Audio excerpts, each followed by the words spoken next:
everyone, and welcome to 20SomethingsTV. I'm Rachel. I'm here with Quigs, Nate, Dan, and special guest and 20-somethings alumni Dimitri.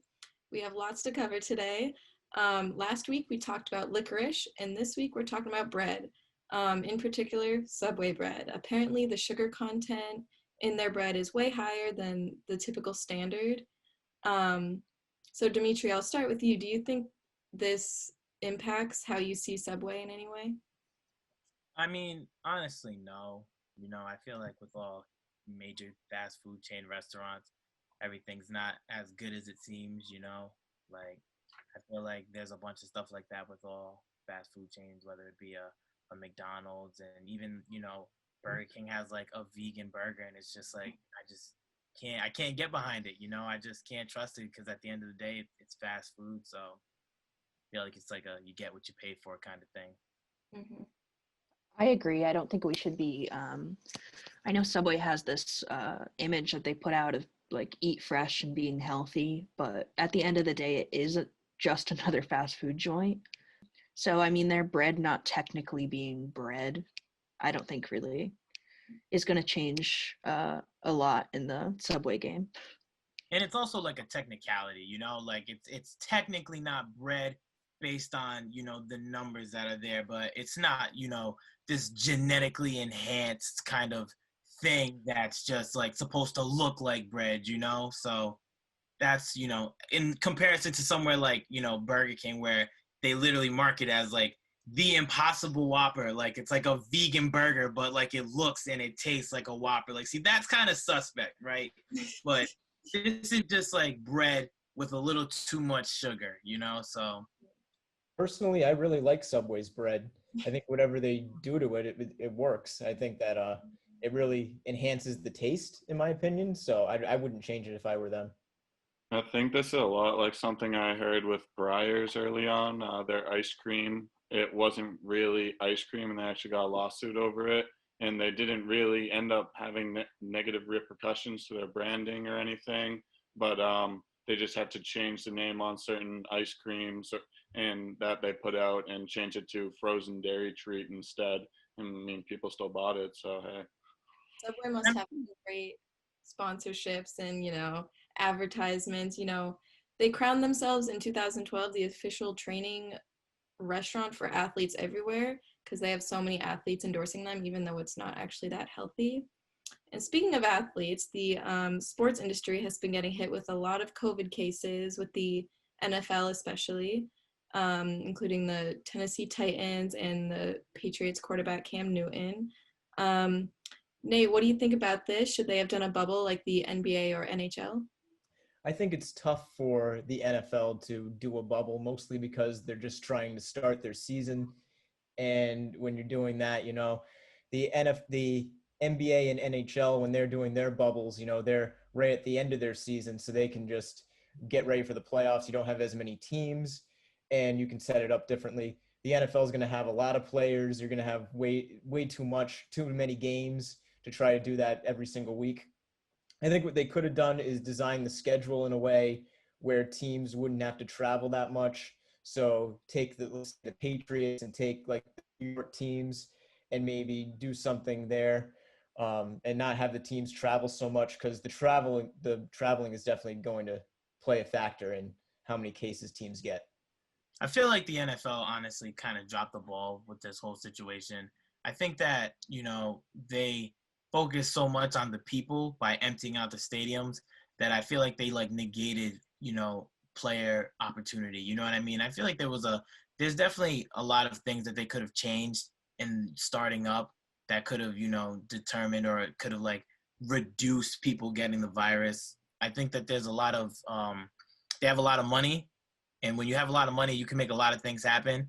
And I just feel like this is something that they were like, well, if we get rid of the fans like all the other organizations are doing, we should be fine. And I just think that they were wrong for that. Then teams are allowing fans in the stadium. Some aren't, but that's definitely contributing to some home field advantages for some teams. Mm-hmm. And if players are testing positive, how is it safe to have fans in the stadium? That's another thing where they have to look at that. And isn't it one of those things? It's like if it's a stadium, like if it's like an open field stadium, you're allowed, and if it's not, then you're not. It's really Yeah, weird, yeah. The dome, you can't go into one of those dome stadiums at all. which is so weird because for baseball, they're not allowing people at all, and all baseball fields are pretty much outside. So I just They don't actually understand. are for the World Series. They're allowing Oh, fans. really? That's awesome. Okay. I mean, I know Fenway is open air, but still, I don't know if I'm trying to go to a sports stadium right now. Like, it's literally built to hold as many people as possible. And I think even having that open air situation, I mean, it's just a little valley of like germs painted green. It's a bad day to be the guy who's slinging hot dogs and popcorn. You know, Yeah. nobody's he's making no business right now. I feel like the NFL also struggles too because unlike the NBA and the NHL, they have so many more players and staff that are needed to run these games. And at the end of the day, these are still people, and they can carry the virus just like any of us. So it's like it's not just the fans. You have to worry about these people who go on and they go out to their everyday lives and do the same things we do, but could be contracting the virus and passing it amongst each other. Yeah, COVID's affecting literally everything, it seems like. And like you were saying, like the everyday person and like the workers who are just trying to get income, but still like putting themselves in danger of, COVID. And like these big businesses, they're making lots and lots of money during this pandemic, while the average American citizens are losing money and going on unemployment. And it just seems to be a much bigger gap between like the rich big businesses and the average citizen. So Dan, I was wondering, considering so many Americans are struggling and big businesses are striving during the pandemic, do you think it's ethical that these businesses are just doing so well while everyone's not? I think that these businesses have certainly capitalized on a position that they have that is a lot better than a lot of small businesses and businesses that aren't as well grounded as these big corporations. I mean, there have been some of the biggest deals. There's been 37 deals over $5 billion made just within the third quarter this year, which is kind of, I mean, it's not really something you see very often. And as opposed to last September, there was a 107% increase in the market valuation and just the total number of deals that happened. And a lot of this is kind of like some companies are panicking. These could be debt fueled decisions just because interest rates are so low. And I mean, there's also smaller companies that are struggling, and these bigger companies are seeing these as positions to buy these smaller companies out and gain more power within their certain marketplace. So I think that it's definitely not an ethical thing that these big businesses are doing, but they're taking advantage of a certain position that they have that all these other businesses are more being dominated by, and they're taking it and making themselves into bigger and better companies. I agree. I mean, it seems like the only reason these big businesses are doing so well is because they're actively benefiting from the suffering of normal individual citizens and smaller businesses. So, I mean, if the leaders of these companies actually cared about ethics or morals, I think they would be concerned less with like buying up mom and pops and more concerned with not laying off all their workers to save a few bucks. I also think it's one of those things where it's like opportunity oversees ethics. Sometimes, I feel like a lot of these companies have resources. These big businesses, they have resources, they have tools, and they have things that they can do that can give them longevity, as opposed to a mom and pop shop who really only probably could survive a couple of months in a scenario like this. So I just think it's one of those things where if you're not prepared and you're not able to bounce back from something like this, your best bet is to just like force a buyout or just like do what you can to keep like your company alive. So I think that um, there's no real ethics, I feel, when it comes to mom and pop versus big companies, because when it comes to big companies, it's just like survival of the fittest. I feel like it's like, is Lowe's gonna outlast Home Depot? What is Walgreens doing that CVS isn't? You're not gonna worry about your local Rite Aid when you have 15 CVSs around. So It's a really bad spot to be in for small businesses, and you know, just seems like that some companies are going to be better suited than others depending on the product that you sell, and and different things like that. And it's just, it's a tough time to live in right now. Yeah, no, I mean, it's a lot of like technical companies and everything that are having success, and a lot of companies have been forced to pivot their techniques and their protocols and everything. But really, the ones who have been doing as well with it are like companies like Tesla and like Apple. And I mean, McDonald's is still on the uprise, and like fast food consumption is going up still. So, I mean, it's definitely the companies that have had that grounded position and the assets to make these changes to their operation that are surviving so well. Yeah, like the platform that we're on right now, like Zoom. I hadn't heard of Zoom before the pandemic, and now it's a essential thing that you need to have basically to just be in school. So That's Skype, 135%. Skype just dropped the ball. I can't believe it. How the mighty fall. Amazon is the one that I've been seeing making so much because everyone's home and just ordering whatever they want instead of going to stores. They've definitely that's what I've seen them, a big increase in their money. So But I live in an apartment complex, just to add really quickly, and when the first stimulus check came, I never seen so many Amazon. I thought it was an Amazon factory. There was boxes just everywhere lined up and stacked up. So they're definitely, shout out to Amazon. They did their thing.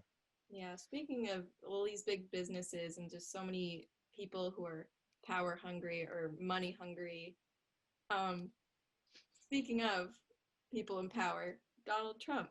He's a big businessman with a lot of money, and he has recently been diagnosed with coronavirus, COVID-19. I feel like I've seen it all over my timeline. Everyone has, being a young student, I've seen a lot of the same, I told you so attitudes, and just because he's been frequently dismissing the significance of the virus and playing it off like it's nothing, and then he ends up with it. So everyone's just like, karma. That's all I've seen. And then there's the other sides where people are like, he could die. Be a little more sympathetic, but also he might have done this to himself.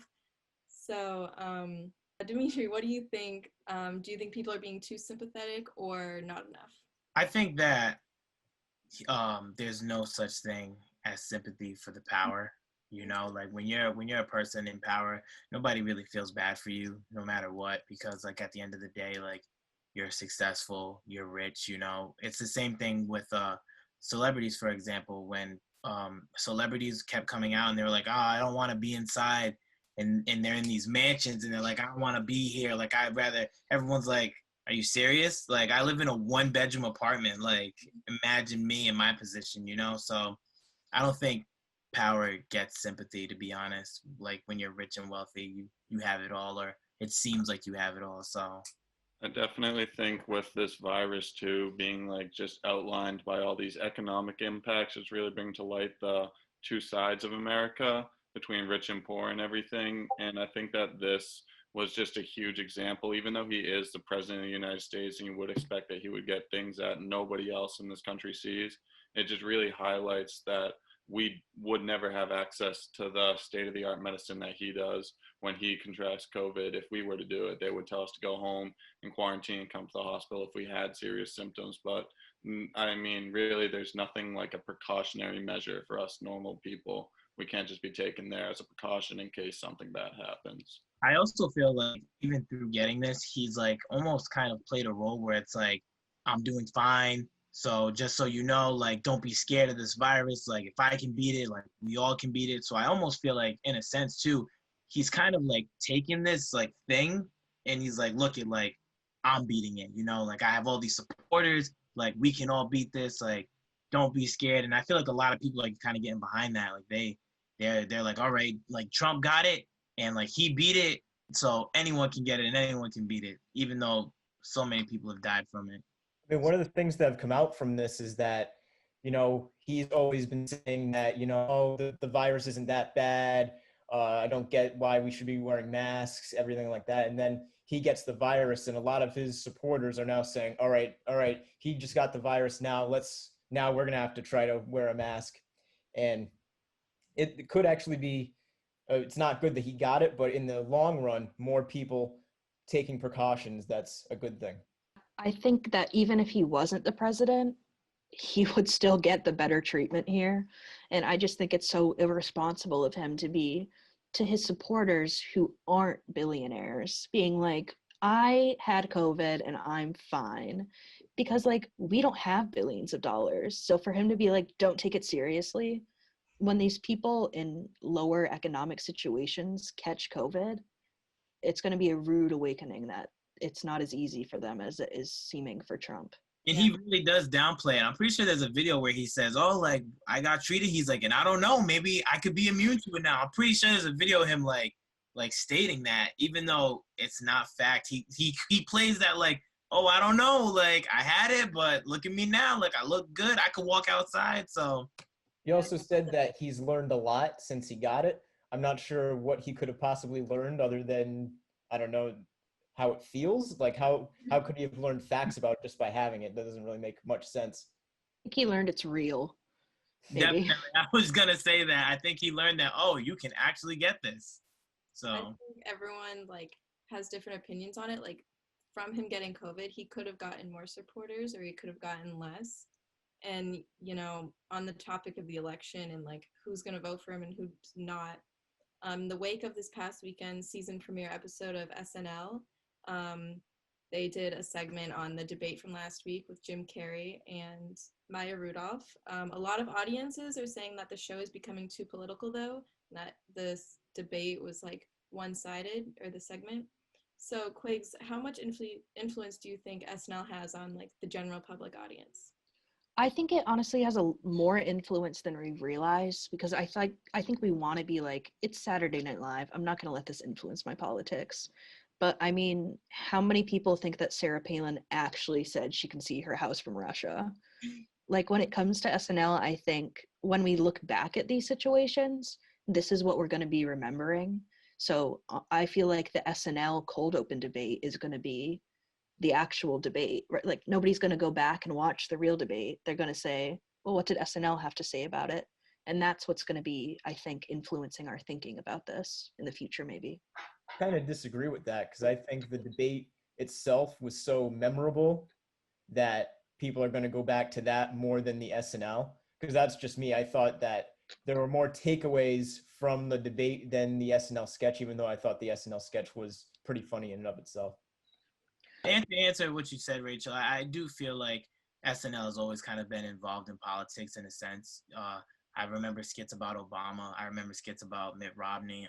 I feel like SNL has always kind of done a thing like that. I just believe that in the time that we're in right now, there's so much propaganda that follows politics with the whole fake news, with the whole, what's real versus like the far right and the far left. I think that politics have never been this radical in our lifetime, that since SNL has put this skit out, I do believe that like if some, you have some people that are like, oh, like here's just another platform getting involved in politics. But I believe even in the thing they poked fun at Joe Biden. I feel like if you watch the skit, he pretty much forgot almost everything he was gonna say, which maybe they weren't poking as much fun at Joe Biden as they were with Trump. But I do believe that they played it well to, you knew which side they were catering to, but at the same time, they were still, poking fun at the situation from both ends.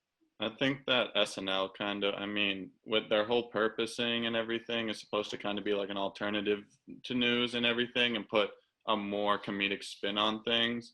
And I mean, honestly, it could go one of two ways just because everything right now is being taken so seriously. It could be completely ignored, or it could be the case that people kind of look for this comedic break in their day and they look at something that displays these events in a little bit more lighthearted of a way so that they don't have to really take it so seriously and see it as it is, because the reality of it can become kind of depressing when you look at it too closely.